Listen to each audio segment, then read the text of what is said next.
Hola, muy buenas tardes. Mi nombre es Luis Alexander Lucas Rueda y a continuación voy a hacer una breve explicación sobre la teoría crítica de Henry Giroux, que es la pedagogía fronteriza, ¿vale? Entonces, primero que todo, voy a hacer un pequeño análisis sobre la biografía de él. Henry Giroux nació en Providence, Rhode Island, el 18 de septiembre de 1943.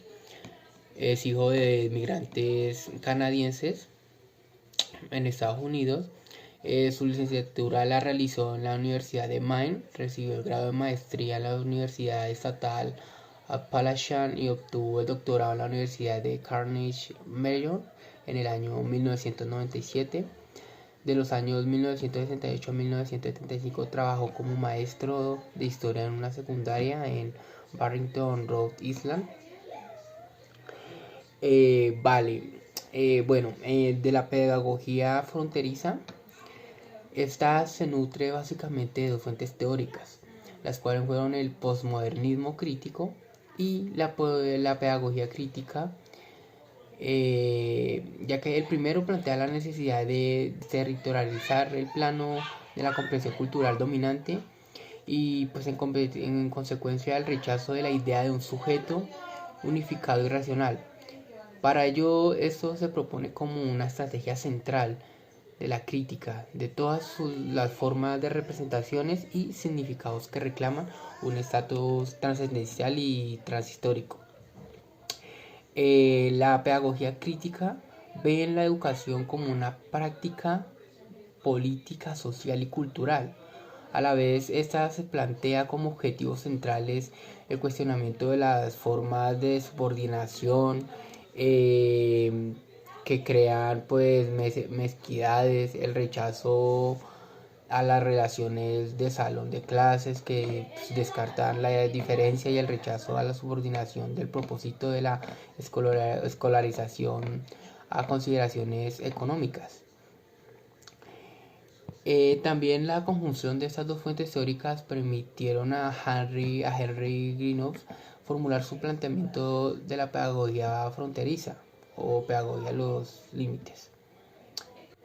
Los fines de la pedagogía fronteriza es que pues, toda teoría surge como el objetivo de satisfacer ciertas necesidades en esta área y para tal propósito se plantea una serie de fines educativos que delimitan su ámbito de intervención.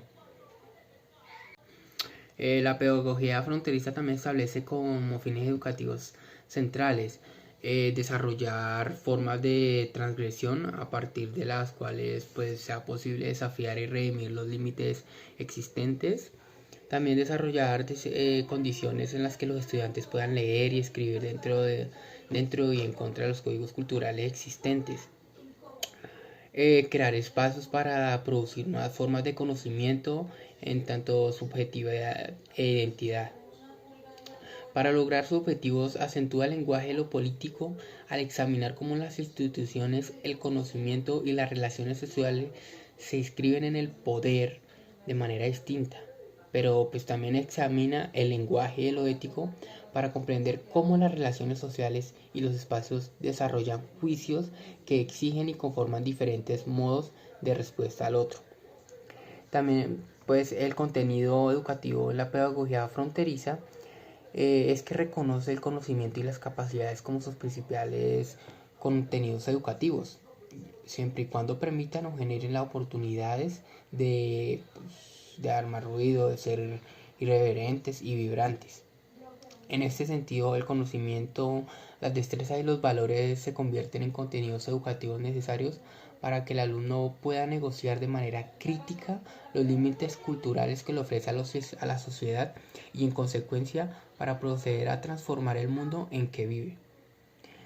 La propuesta educativa de Giroux encuentra en los textos su principal insumo para el trabajo con los contenidos educativos ya expuestos, pero los textos deben de ser descentralizados y entendidos como construcciones históricas y sociales, determinadas por el peso de las lecturas heredadas y específicas.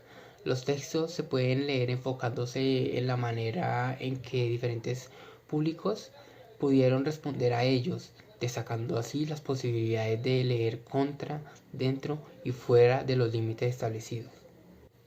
Vale. Otro enfoque que es importante es el tema de los docentes. Entonces, ¿cómo los docentes actuarían en la pedagogía fronteriza? Para el autor Henry, los docentes deben tener un control teórico de las formas en que se construye la diferencia, ya que ésta puede adoptar diversas representaciones y prácticas que nombran, legitiman, marginan y excluyen las voces de los grupos subordinados. Por lo que este control teórico permitirá al docente trabajar los contenidos educativos de una manera pertinente para el logro de los fines educativos ya esbozados, pero el logro efectivo de tales fines exige fronteras para legitimar la diferencia como una condición básica.